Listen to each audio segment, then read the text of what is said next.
दोस्तों नेपाल के खिलाफ खेलते हुए एशिया कप के 5वें रोमांचक मुकाबले में टीम इंडिया के गेंदबाजों के बाद बल्लेबाजों ने मचाया कोहराम, जहां पर भारतीय टीम के स्टार गेंदबाज सर जडेजा की हैट्रिक और चाइनामैन कुलदीप यादव की आग उगलती हुई स्पिन गेंदबाजी ने तोड़ी नेपाल के बल्लेबाजों की कमर। तो वही दोस्तों लक्ष्य का पीछा करते हुए भारतीय टीम के धाकड़ ओपनर बल्लेबाज शुभमन गिल ने धुआंधार अंदाज में बल्लेबाजी कर चौके छक्कों की बरसात करते हुए जड़ा तूफानी शतक और नेपाली गेंदबाजों के धागे खोलते हुए गिल ने दी उन्हें क्रिकेट इतिहास की सबसे शर्मनाक हार। नमस्कार दोस्तों, स्वागत है आपके अपने पसंदीदा क्रिकेट चैनल क्रिक अबोबो में। दोस्तों इस वीडियो में हम आपको भारत और नेपाल के बीच हाल ही में खेले गए एशिया कप के 5वें हाई वोल्टेज मुकाबले की पूरी रोमांचक हाईलाइट आपको दिखाने वाले हैं। लेकिन दोस्तों वीडियो में आगे बढ़ने से पहले आपको क्या लगता है कि चाइनामैन कुलदीप यादव और सर जडेजा में से कौन टीम इंडिया का सबसे घातक गेंदबाज है? अपनी कीमती राय कमेंट सेक्शन में जरूर बताएं। वीडियो पसंद आए तो इसे लाइक करके चैनल को अभी के अभी सब्सक्राइब जरूर कर दे। तो दोस्तों एशिया कप का आगाज हो चुका है और दोस्तों इस बार एशिया कप के 5वें मुकाबले में एक बार फिर से क्रिकेट इतिहास की दो दिग्गज टीमें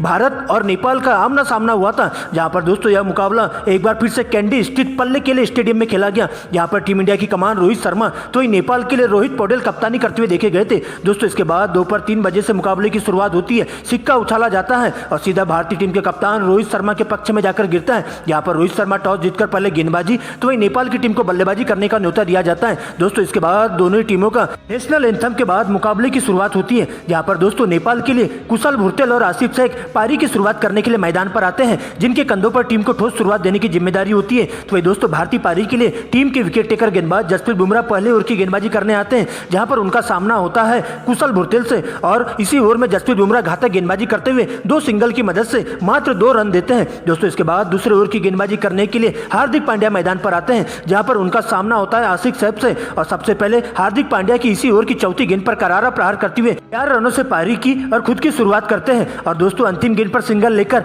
स्ट्राइक अपने पास रखते हैं। लेकिन दोस्तों इसके बाद तीसरे ओवर में एक बार फिर से जसप्रीत बुमराह गेंदबाजी करने आते हैं और आते ही इस बार नेपाल की टीम पर पूरी तरह से काल बनकर टूट पड़ते हैं, जहां पर ओवर की पहली ही तेज गति से फेंकी गई इंस्विंग गेंद टप्पा पड़ने के बाद अंदर की तरफ आती है और सीधा पैड से जाकर लगती है, जहां अंपायर के द्वारा इसे आउट करार दे दिया जाता है। लेकिन दोस्तों नेपाल के द्वारा डीआरएस लेने पर क्लियर हो जाता है कि गेंद स्टंप के ऊपर से निकल रही थी, जिसके बाद अंपायर को अपने डिसीजन को बदलना होता है और दोस्तों इसके बाद दोनों ही सलामी बल्लेबाज काफी संभल कर खेलते हुए अपने पारी को आगे बढ़ाने का काम करते जाते हैं। इसमें दोनों ही बल्लेबाजों के द्वारा कुछ बेहतरीन से शॉट्स लगाए जाते हैं और इस प्रकार से दोनों ही बल्लेबाजों के बीच में 50 रनों की अटूट साझेदारी पूरी हो जाती है। लेकिन दोस्तों इसके बाद इस साझेदारी को तोड़ने के लिए कप्तान रोहित शर्मा सबसे पहले अपने पिटारे में से चाइनामैन कुलदीप यादव के हाथों में गेंदबाजी थमा देते हैं, जहां पर कुलदीप यादव आते ही पूरी तरह से नेपाल की टीम को बैकफुट में ढकल देते हैं और उन पर काल बनकर टूट पड़ते हैं, जहां पर दोस्तों 50 रनों के स्कोर पर सबसे पहले नेपाल को पहला बड़ा झटका कुलदीप यादव दे देते हैं, जहां पर कुशल भुर्तेल को सीधा क्लीन बोल्ड कर देते हैं। तो दोस्तों इसके बाद इसी ओवर की दूसरी ही गेंद पर नए बल्लेबाज के रूप में नेपाल के कप्तान रोहित पौडेल मैदान पर आते हैं, लेकिन दोस्तों कुलदीप यादव की फिरकी के जाल में पूरी तरह से फंस जाते हैं और इस प्रकार से पहली गेंद पर एलबीडब्ल्यू का शिकार बनते हुए 0 रन पर पवेलियन की ओर लौट जाते हैं। दोस्तों इसके बाद आसिफ शेख का साथ देने के लिए नए बल्लेबाज सोमपाल आते हैं और दोनों ही बल्लेबाजों के बीच में सिंगल डबल की मदद से 50 रनों की अटूट साझेदारी पूरी हो जाती है। लेकिन दोस्तों इसी बीच एक बार फिर से 21वें ओवर में गेंदबाजी करने सर जडेजा मैदान पर आते हैं, जहां पर दोस्तों इसी ओवर की 5वीं गेंद पर 112 के स्कोर पर नेपाल की टीम को तीसरा बड़ा झटका आसिफ शेख के रूप में दे देते हैं, जिसके बाद सोमपाल का साथ देने के लिए नए बल्लेबाज आरिफ शेख मैदान पर आते हैं। लेकिन दोस्तों अगले ही पल 30वें ओवर की गेंदबाजी करने के लिए टीम इंडिया के स्टार गेंदबाज हार्दिक पांड्या मैदान पर आते हैं और आते ही इस बार नेपाल की टीम पर पूरी तरह से कोहराम बनकर टूट पड़ते हैं, जहां पर दोस्तों 30वें ओवर की 5वीं गेंद पर सोमपाल के रूप में नेपाल को लगने वाला चौथा बड़ा झटका होता है, जो कि 40 रन बनाकर क्लीन बोल्ड हो जाते हैं। तो वही दोस्तों इसी ओवर की अंतिम गेंद पर एक बार फिर से आरिफ शेख को बिना खाता खोले ही एलबीडब्ल्यू आउट कर देते हैं और इस प्रकार से दोस्तों हार्दिक पांड्या एक ही ओवर में नेपाल की 2 बड़ी मछली का शिकार कर जाते हैं और इस प्रकार से नेपाल की टीम पूरी तरह से भारतीय गेंदबाजों के सामने लड़खड़ाती हुई दिखाई देती है और एक प्रकार से बैकफुट पर आ जाती है। लेकिन दोस्तों इसके बाद नए बल्लेबाज दीपेंद्र सिंह और गुलशन जहाँ मैदान पर आते हैं और संभल कर खेलते हुए नेपाल की पारी को आगे बढ़ाने का काम करते जाते हैं और देखते देखते दोनों ही बल्लेबाजों के बीच में 50 रनों की अटूट साझेदारी पूरी हो जाती है। लेकिन दोस्तों इसके बाद एक बार फिर से नेपाल के ताबूत में कील ठोकने के लिए 45वें ओवर की गेंदबाजी करने कुलदीप यादव आते हैं, जहां पर पहली गेंद पर ईशान किशन के डायरेक्ट थ्रो से रनआउट होकर दीपेंद्र सिंह को पवेलियन की ओर लौटना पड़ता है। तो भाई दोस्तों इसी ओवर की अंतिम गेंद पर शानदार डिलीवरी पर एलबीडब्ल्यू आउट कर गुलशन को भी डगआउट की ओर लौटा देते हैं और इस प्रकार से एक ही ओवर में 2 विकेट लेकर कुलदीप यादव पूरी तरह से नेपाल की टीम को बैकफुट पर ढकेल देते हैं और इस प्रकार से नेपाल की टीम 45 ओवर में ही 200 रनों पर अपने 7 बहुमूल्य विकेट गंवा देती है और इसके बाद नेपाल के बाकी बल्लेबाज ताश के पत्तों की तरह ढहते हुए चले जाते हैं और सस्ते में अपना विकेट गंवाते हुए चले जाते हैं, जहां पर दोस्तों 48वें ओवर में एक बार फिर से जसप्रीत बुमराह का कोहराम देखने को मिलता है और आते ही इस ओवर में 3 विकेट लेकर बाकी के बल्लेबाजों का सुपड़ा साफ कर देते हैं। यहाँ पर दोस्तों सबसे पहले पहली ही गेंद पर संदीप लमीचाने को क्लीन बोल्ड कर देते हैं जसप्रीत बुमराह, जो कि बिना खाता खोले ही पवेलियन की ओर लौट जाते हैं। तो वही दोस्तों इसी ओवर की 5वीं गेंद पर सल को एलबीडब्ल्यू आउट कर नेपाल की टीम को 440 वोल्ट का जोरदार झटका दे देते हैं। तो वही दोस्तों इसके बाद इसी ओवर की अंतिम गेंद पर सिंगल को डबल में कन्वर्ट करने के चक्कर में ललित राजवंशी भी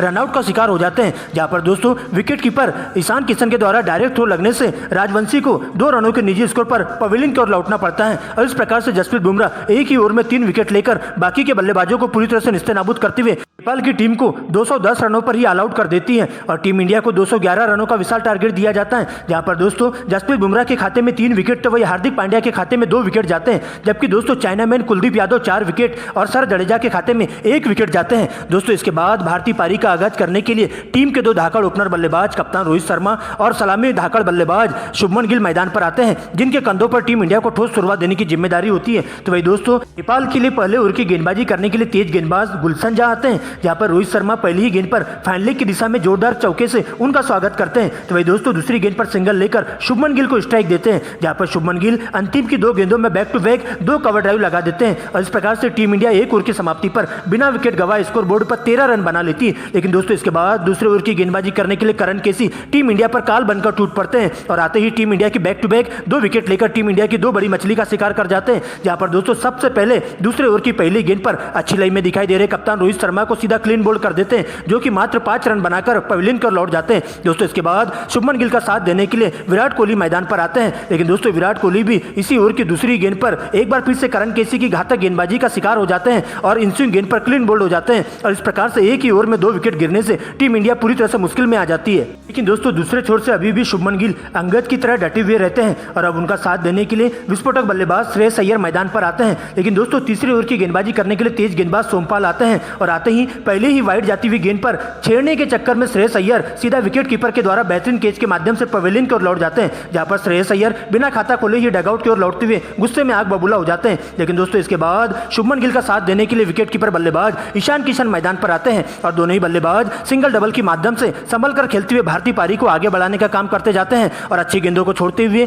खराब गेंदों पर बड़ा शॉट मारना चालू कर देते हैं और इस प्रकार से देखते देखते 10 ओवरों के खेल में टीम इंडिया 3 विकेट गंवाकर स्कोर बोर्ड पर 55 रन बना लेती है। लेकिन दोस्तों इसके बाद 11वें ओवर की गेंदबाजी करने स्पिन गेंदबाज संदीप लमीछाने आते हैं, जहां पर उनका सामना होता है शुभमन गिल से और शुभमन गिल अपने हाथ खोलते हुए बैक टू बैक 2 चौके और अंतिम गेंद पर एक गगनचुंबी छक्का लगा देते हैं और इस प्रकार से संदीप लमीछाने पर पूरी तरह से हावी हो जाते हैं। तो वही दोस्तों दूसरे छोर से अगली ओवर की गेंदबाजी करने के लिए तेज गेंदबाज करण केसी आते हैं, जहां पर उनका सामना होता है ईशान किशन से और ईशान किशन भी बहती गंगा में हाथ धुलते हुए लगातार 2 गगनचुंबी छक्के लगा देते हैं और इस प्रकार से ताबड़तोड़ अंदाज में बल्लेबाजी करते हुए दोनों ही बल्लेबाज देखते देखते 48 गेंदों में 50 रनों की अटूट साझेदारी पूरी हो जाती है। इसके बाद तो दोस्तों शुभमन गिल का विकराल रूप देखने को मिलता है और तेजी से रन बनाते हुए 21वें ओवर में सोमपाल को टारगेट करते हुए पहली गेंद पे जोरदार छक्का लगा देते हैं और इस प्रकार से मात्र 48 गेंदों में ही अपना 50 पूरा कर लेते हैं। तो दोस्तों दूसरे छोर से गुलशन जाके अगली ओवर में ईशान किशन भी तूफानी अंदाज में बल्लेबाजी करते हुए देखे जाते हैं और बैक टू बैक 2 चौके लगा देते हैं और इस प्रकार से दोनों ही बल्लेबाज तेजी से रन बनाते हुए टीम इंडिया को जीत के काफी करीब लाने की कोशिश करते हैं और दूसरे छोर से ईशान किशन भी सिंगल लेकर सबसे पहले अपनी 50 पूरी करते हैं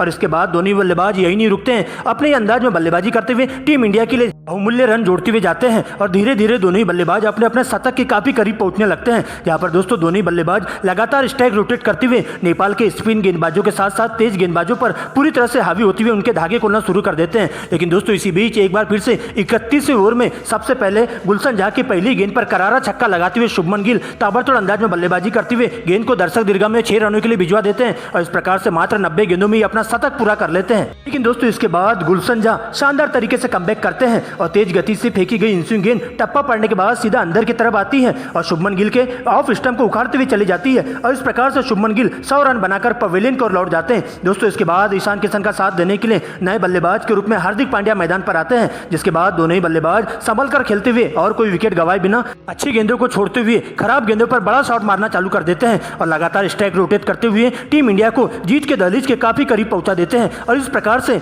38 ओवर में ही टीम इंडिया 200 रनों के पार पहुंच जाती है। लेकिन दोस्तों इसके बाद बल्लेबाजों के बीच में देखते ही देखते 50 रनों की अटूट साझेदारी भी पूरी हो जाती है। लेकिन दोस्तों इसके बाद 40 ओवर की गेंदबाजी करने के लिए एक बार फिर से नेपाल के तेज गेंदबाज करण केसी आते हैं, जहां पर दोस्तों ईशान किशन और हार्दिक पांड्या 2 गगनचुंबी छक्के और 2 चौकों की मदद से 20 रन कूट देते हैं और इस प्रकार से इस रोमांचक मुकाबले में टीम इंडिया जीत हासिल कर लेती है। जहां पर दोस्तों भारतीय टीम इस मुकाबले को 6 विकेट से जीतकर नेपाल की टीम को पूरी तरह से निस्तेनाबूद कर देती है। यहाँ पर ईशान किशन के बल्ले से 72 रन तो वही दोस्तों हार्दिक पांड्या के बल्ले से 30 रनों की बहुमूल्य पारी देखने को मिलती है।